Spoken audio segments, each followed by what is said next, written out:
सभी को नमस्कार। मैं मनोज मिश्रा आपके अपने YouTube चैनल पर आप सभी का हार्दिक स्वागत करता हूं। दोस्तों, संधि के बारे में हम पढ़ रहे हैं। पिछले वीडियो में हमने व्यंजन संधि के अंतर्गत आने वाले 4 प्रमुख नियमों के बारे में पढ़ा था। आज संधि के इस 5वें वीडियो में 5वें भाग में हम व्यंजन संधि के ही कुछ अन्य नियमों के बारे में पढ़ेंगे कि अन्य नियम और कौन-कौन से व्यंजन संधि पर लागू होते हैं। 5वां नियम, 4 नियम पहले पढ़ चुके हैं। 5वां नियम इसका देखेंगे। 5वां नियम क्या है? जो 4 नियम पहले पढ़े वो थे, पहला था तीसरे वर्ण की संधि का नियम, दूसरा हमने पढ़ा था चौथे वर्ण की संधि का नियम, तीसरा है 5वें नियम 5वें वर्ण की संधि का नियम और एक पढ़ा था हलंत में की संधि का नियम। अब हम 5वां नियम ले रहे हैं, तय दय की संधि का नियम। तय दय प्लस से पहले हो तो क्या नियम लागू होते हैं? संस्कृत व्याकरण में ये शब्द स्तुत्व संधि, ष्टुत्व संधि, चर्त्व संधि इनमें आ जाते हैं। इनमें इनका समावेश कर दिया जाता है। देखिए, तय दय के नियम क्या है कि यदि प्लस से पहले तय या दय लिखा हुआ हो और प्लस के आगे च वर्ण लिखा हुआ मिल जाए तो क्या करें? तो इस तय या दय को हमें आधे च में बदल देना है। तय दय के स्थान पर आधा च कर देंगे। जैसे सत प्लस चित्त की संधि करो, पहले तय है आगे च है तो इसमें तय का च होकर के सच्चित रूप बनेगा। सत प्लस चरित्र से चरित्र बनेगा। उद या उत प्लस चारण, तो दय हो चाहे तय हो तो दय तय का च होकर के उच्चारण बनेगा। ऐसा ही शब्द है एक, सत्य चित्त आनंद की संधि करो तो तय का च होकर के सच्ची बन गया। और इस तय के आगे स्वर वर्ण है तो तीसरे वर्ण की संधि का नियम लागू होगा और तय का दय होकर के सच्चिदानंद ये रूप बनेगा। सत्य चित्त आनंद से रूप बनेगा सच्चिदानंद। ऐसे देखिए, अब तय दय के आगे च था तब तो हमने च कर दिया। अब आगे है जय या झ लिखा हुआ मिल जाए तो क्या करें? तो तय दय के आगे जय होने पर इस तय या दय को भी जय में बदल दिया जाएगा। इसकी जगह पर जय कर देंगे। जैसे सत्य प्लस जन से तय का जय होकर के सज्जन बनेगा क्योंकि आगे जय है। यावत प्लस जीवन से यावत जीवन बनेगा, तय का जय हो जाएगा। जगत प्लस जननी की संधि करो तो जगत जननी बनेगा, जग जननी इस तरीके से लिखा जाएगा। ऐसे तद प्लस जन्य, इसमें भी आगे जय है तो दय का जय होकर के तज्जन्य ऐसा रूप बनेगा। उद प्लस ज्वल की संधि करो तो उज्ज्वल बनेगा। महत प्लस ज्ञान की संधि क्या होगी? तो ये महज ज्ञान बनेगा क्योंकि कैसे बनता है? जय प्लस ये, पहले जय लिखा हुआ यहाँ पर भी जय होने के कारण तय का जय होकर के महज ज्ञान ये रूप बन गया। ऐसे महत प्लस झंकार, आगे जय है तो भी जय होगा और महज झंकार ये वाला रूप यहाँ मान्य कर दिया जाएगा। तो आगे च था तब तो हमने च कर दिया, जय है तो यहाँ जय कर दिया। ऐसे अगला नियम आता है कि यदि अपने पास नियम देखेंगे, तय दय के आगे ट लिखा हुआ हो या तय दय के आगे ड लिखा हुआ हो तो क्या करें? तो ड है तो यहाँ पर इनको भी ड में बदल देना है और ट है तो इनको भी ट में बदल देना है। जो भी अक्षर आगे दिखाई दे वही कर दो। च था तो च कर दिया, जय है तो जय कर दिया, ड है तो ड करना है, ट है तो ट करना है। जैसे उद प्लस डयन, आगे ड लिखा हुआ है तो इस ड का ड कर दो, उड्डयन शब्द बनेगा, व्यंजन संधि होगी। भवत प्लस डमरू, आगे ड है तो तय का भी ड कर दो और भवत डमरू ऐसा रूप बनेगा। ऐसे ही तद प्लस टीका, आगे ट आ गया तो द का भी ट कर दो, तट्टी का रूप बनेगा। भवत प्लस टिप्पणी की संधि क्या होगी? भवत टिप्पणी इस तरीके का रूप बनाया जाएगा। 5वां नियम इसमें आता है तय दय की संधि का ही। तय दय के आगे अगर ल वर्ण लिखा हुआ मिले तो क्या करें? आगे ल है तो इस तय दय को भी ल में बदल दिया जाता है। इसकी जगह पर भी हमें ल कर देना है। जैसे तद प्लस लीन की संधि करो, आगे ल है तो द का भी ल कर दो, तल्लीन बन जाएगा। उद प्लस लेख की संधि क्या होगी? उल्लेख बनेगा। उद प्लस लास से उल्लास बनेगा। विद्युत प्लस लता की संधि क्या होगी, तो तय के आगे ल है तो तय का ल होकर के विद्युल्लता ऐसा रूप बनेगा। उद प्लस लंघन की संधि करो तो इसमें भी उल्लंघन ऐसा रूप बन जाएगा। तो तैदय के आगे ल होने पर तैदय का ल हो जाता है। फिर अगला नियम इसमें लागू होता है कि प्लस से पहले तैदय हो, आगे तालव्य से लिखा हुआ मिल जाए तो क्या करें। तो फिर यहाँ दोनों जगह पर चेंज करना है। तय या दय को तो आधे च में बदल देना है और से मिले इस से की जगह पर विकल्प से हम छ कर सकते हैं। विकल्प से नहीं करें तो भी सही, न करें तो भी चलेगा, न करें तो भी सही। जैसे एक शब्द आ गया तद प्लस शिव की संधि करो। प्लस से पहले तय या दय है और आगे तालव्य से लिखा हुआ है शिव में, तो तैदय की जगह पर तो आधा च कर दिया और से की जगह पर अपन छ कर देंगे तो इसका रूप बनेगा तच्छिव। तद प्लस शिव की संधि क्या होगी, तच्छिव होती है। ये से का छ करना विकल्प से होता है तो इसका नहीं करें, से का से रखें तो तत्स शिव ऐसा रूप भी बनाया जा सकता है। तच्छिव लिखोगे तो भी सही है, तत्स शिव लिखोगे तो भी सही है। ऐसे उद प्लस श्वास की संधि करो तो उद के आगे तालव्य से है तो तय का तो द का तो च हो गया और से का छ करेंगे, से आधा है तो छ भी आधा करना पड़ेगा और आधा करने के लिए उसको हलंत कर दिया गया है। उच्छ्वास ऐसा रूप बनेगा अथवा उच्च श्वास से का से रखें तो उच्च श्वास भी लिखा जा सकता है। ऐसे ही उद प्लस श्वसन की संधि करो तो उसी नियम से उच्छ्वसन बनेगा या फिर उच्च श्वसन भी लिखा जा सकता है। सत प्लस शासन तय के आगे से है तो तय का च से का छ कर दो, सच शासन बनेगा अथवा से का से रखो तो सच शासन बनेगा। उद प्लस श्रृंखल से संधि क्या बनेगी, उच्च श्रृंखल या उच्च श्रृंखल, ये दोनों रूप मान्य होते हैं। ऐसे देखें तो उद प्लस श्राय की संधि उच्छ्राय या उच्च श्राय होगी। शरद प्लस शशि की संधि क्या होगी, तो शरद में द है आगे से है तो द का तो च कर दिया, से का छ कर दिया, शरद शशि रूप बनेगा या से का स रखें तो शरद शशि बन जाएगा। ऐसे श्रीमत शरद चंद्र इसकी संधि करो, तय के आगे से है तो तय का च कर दो, से का छ कर दो, श्री मत्सर, और द के आगे च था ऊपर पहला नियम इसी का तो द के स्थान पर च करते हुए श्री मत्सर चंद्र रूप बन जाएगा या श्री मत्स्य सरज चंद्र ऐसा रूप भी बनाया जा सकता है। शरद ऋतु का चांद है वो श्री मत्सर चंद्र के नाम से जाना जाता है। ऐसे सत प्लस शास्त्र सत्शास्त्र या सच शास्त्र। तद प्लस श्लोक की संधि तत्श्लोक या तच श्लोक बनेगा और उद या उत प्लस शिष्ट की संधि तो उच्छिष्ट या उच्च शिष्ट रूप में सामने आएगी। इस तरीके से तैदय के अलग अलग नियम हैं, वो अलग अलग नियम कैसे कैसे कार्य करते हैं।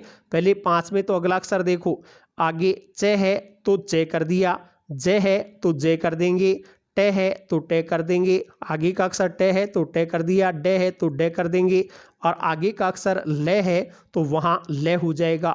लेकिन आगे अगर तालव्य से लिखा हुआ तो 2 जगह परिवर्तन करना पड़ेगा। तैदय का च कर सकते हैं और स है उसको छ में विकल्प से बदल सकते हैं। ये 2 नियम 5 नियम या 6 नियम तैदय की संधि के लागू होते हैं। अगला नियम आता है 6ठा नियम तुगागम या चागम संधि का नियम। तुक आगम भी कह सकते हैं या हम हिंदी के अनुसार चागम संधि भी इसको कह सकते हैं। इसका नियम क्या होता है कि प्लस से पहले तो कोई भी स्वर वर्ण होना चाहिए अपने पास में और प्लस के आगे 6 वर्ण होना चाहिए। प्लस से पहले कोई भी स्वर हो सकता है, प्लस के आगे 6 हो तो वहाँ पर न तो स्वर को उठाना है न आगे के अक्षर में कोई परिवर्तन करना है, अपितु दोनों के बीच में आधा च जोड़ देना है। आधा च या तुक का आगम हो जाता है। कैसे होता है देखिए इसका उदाहरण। शिव प्लस छाया की संधि करो।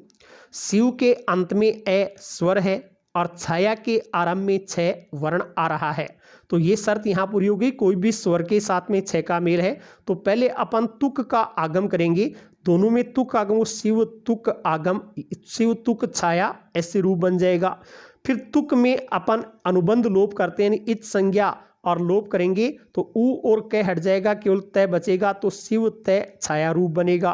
फिर तय के आगे छ है तो संस्कृत का एक सूत्र है स्तो इश्चुनाश्चु, इस सूत्र से तय का भी च हो जाता है और तय का च कर देंगे, फिर मिलाएंगे तो ये शिवत छाया रूप बनेगा। तो ये नियम तो प्रक्रिया तो ये चलती है, लेकिन अपने को हिंदी में इतना सा याद रखना है कि किसी भी स्वर के साथ में छ आ जाए तो हमें तो दोनों के बीच में आधा च लिख देना है। संधि करने पर दोनों के बीच में आधा च लिख दिया जाएगा। जैसे वृक्ष प्लस छाया की संधि करो तो आधा च लिख देंगे तो वृक्ष छाया बनेगा।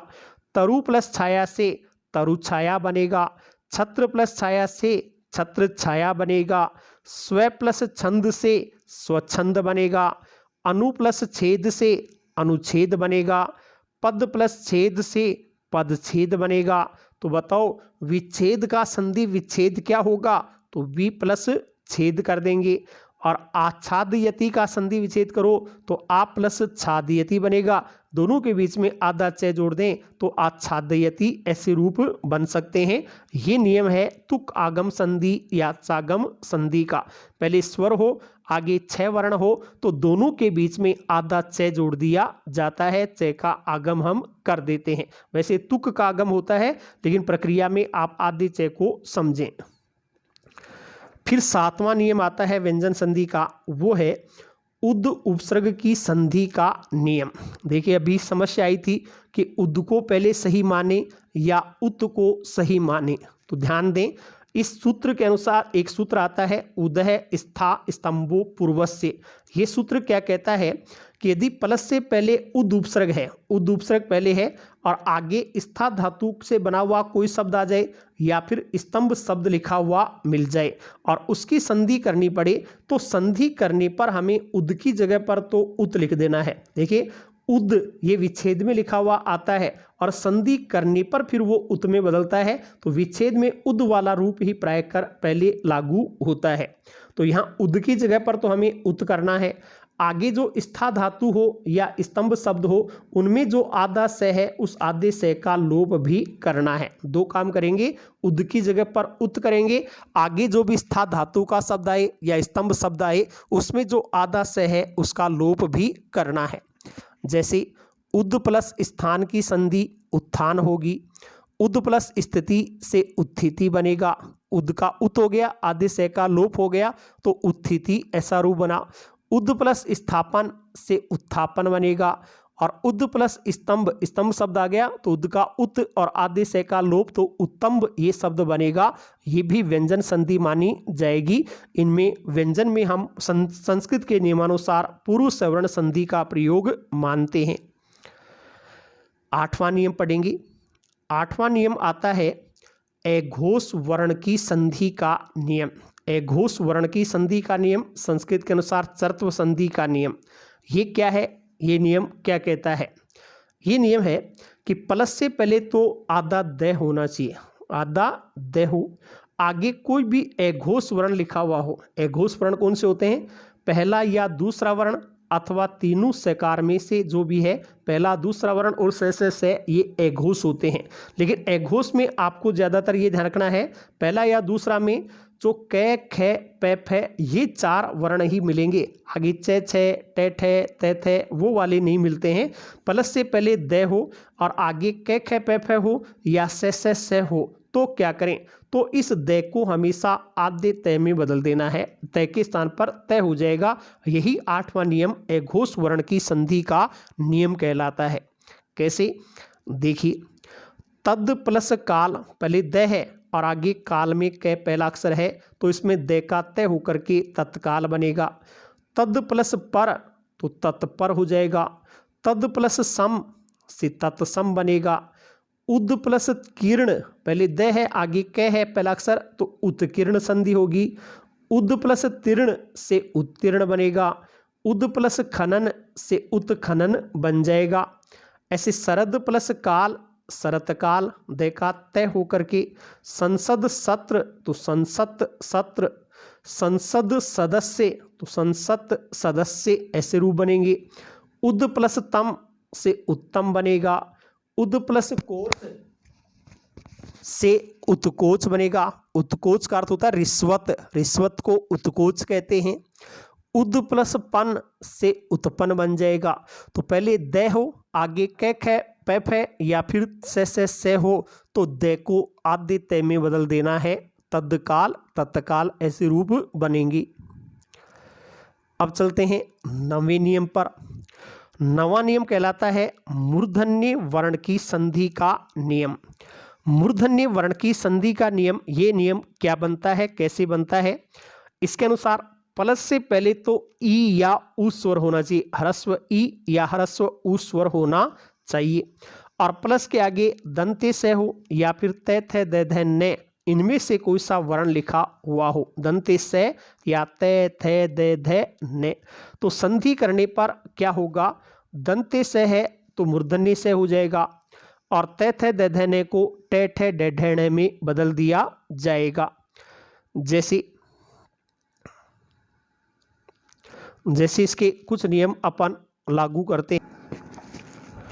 जैसे वी प्लस सम, पहले ई ह्रस्व है फिर से आ गया, तो इस से को मूर्धन्य से कर देंगे तो विषम ये रूप बनेगा।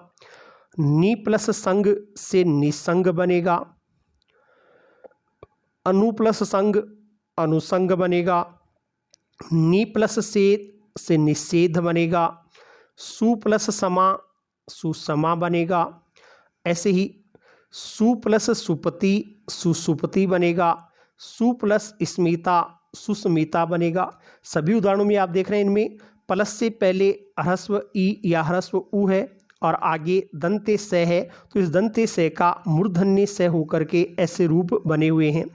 ऐसे ही प्रति प्लस स्था, प्लस से पहले ह्रस्व ई है, आगे स्था का से आ गया, तो देखिए यहाँ आधा से है तो आधे से को तो मूर्धन्य से बदल देंगे, साथ ही आगे का जो थ है वो थ भी ठ में बदलेगा, और ठ में बदल करके ये रूप इस तरीके से लागू होगा। प्रतिष्ठा की प्रति प्लस स्था की संधि करेंगे तो प्रतिष्ठा ऐसा रूप बनेगा। ऐसे प्रति प्लस स्थान की संधि करो तो प्रतिष्ठान। प्रति प्लस स्थापन प्रतिष्ठापन। नी प्लस स्था से निष्ठा बनेगा, और नी प्लस स्थुर से निष्ठुर बनेगा। निष्ठा और निष्ठुर में ज़्यादातर कई लोग विसर्ग संधि कर जाते हैं कि निहि प्लस था या निहि प्लस थुर, वो गलत है। निष्ठा में नी प्लस स्था, जैसे प्रतिष्ठा में प्रति प्लस स्था, वैसे निष्ठा में नी प्लस स्था, और निष्ठुर की संधि नी प्लस स्थुर विच्छेद होगा, व्यंजन संधि ही इनमें मानी जाएगी। ऐसे अनु प्लस स्थान से अनुष्ठान बनेगा। अधि प्लस स्थाता अधिष्ठाता बनेगा। युधि प्लस स्थिर से युधिष्ठिर बनेगा।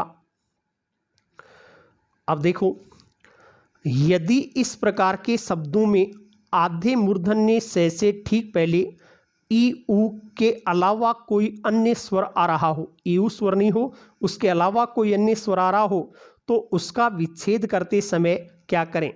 विच्छेद करते समय आधे मूर्धन्य से तक के भाग को तो प्लस से पहले लिख देना चाहिए। जहाँ तक आधा मूर्धन्य से है वहाँ तक का भाग तो प्लस से पहले लिख दो, और शेष जो बचे उस टैवर्गीय वर्ण को क्रमानुसार तय वर्ग के वर्णों में बदल करके लिख दो। शेष जो भी टैवर्गीय वर्ण है उसको बदल करके तय वर्गीय वर्ण में बदल दिया जाता है।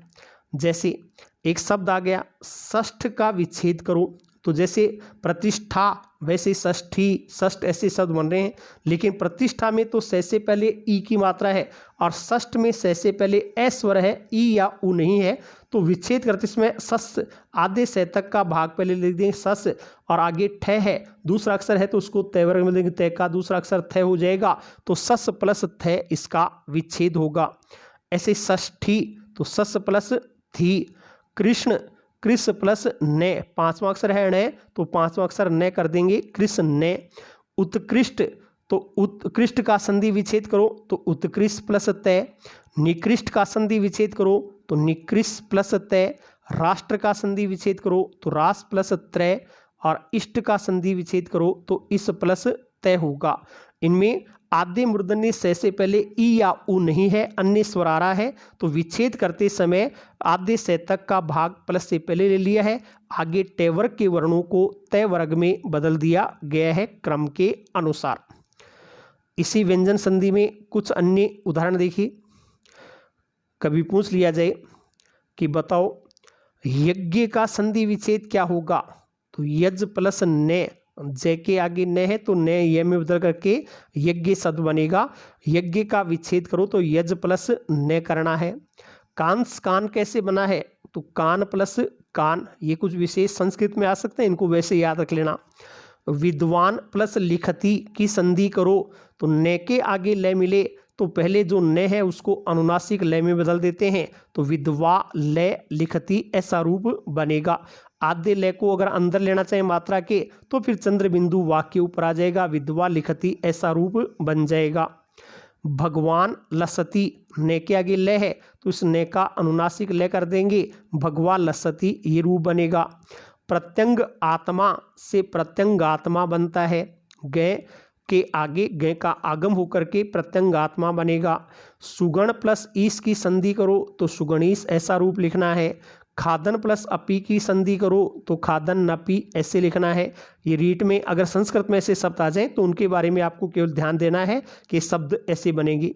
महान प्लस च से महास्य या महास्य, ने के आगे च है तो अनुनासिक भी हो सकता है या अनुस्वार भी हो सकता है, महास्य महास्य ये दोनों रूप मान्य हैं। और कस्मिन प्लस चित्त की संधि करो तो कस्मिश्चित या कस्मिंश्चित ऐसे दो रूप बनाए जा सकते हैं, इनको आप अलग से भी ध्यान में रख सकते हैं। तो ये अपने व्यंजन संधि से संबंधित नियम थे। 2 वीडियो व्यंजन संधि के हैं। अगले वीडियो में हम विसर्ग संधि के बारे में पढ़ेंगे। आप सभी को बहुत बहुत धन्यवाद।